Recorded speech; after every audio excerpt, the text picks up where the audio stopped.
I'm sometimes surprised by the scope of the readership that we have. Rebel Youth is a small print run Canadian youth magazine with a socialist perspective, but I think a lot of activists read our publication, and that's why we have influence.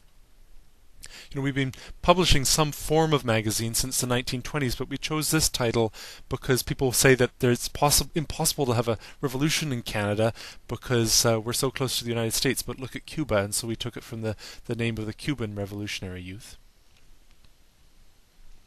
Rebel Youth is oriented towards the struggles of young workers and working class youth, but also culture. That's an interview with a young Aboriginal woman who's a hip-hop artist. Our goal is to present analysis, not just talking about what's wrong, but also solutions, who benefits from the situation, what we can do about it. Something that's special, I think, about Rebel Youth is that we publish in two-thirds of our magazine is in English and a third is in French. And this is unique amongst the activist literature in Canada. I think that we also do a good job of presenting a portrait of what's going on in Quebec and internationally with the youth and student movement.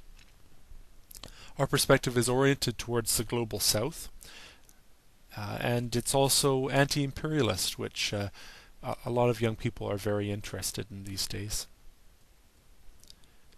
You can get copies of Rebel Youth magazine at tables, at events, and we do fundraisers because we have to pay the bills. But you can also get copies at many demonstrations, and it sort of provides a picture, a reflection of the movement in Canada and what's going on, and a take on that. We're always looking for writers. You definitely don't have to be a member of the YCL to be a writer. So it's good. We're looking for people to submit.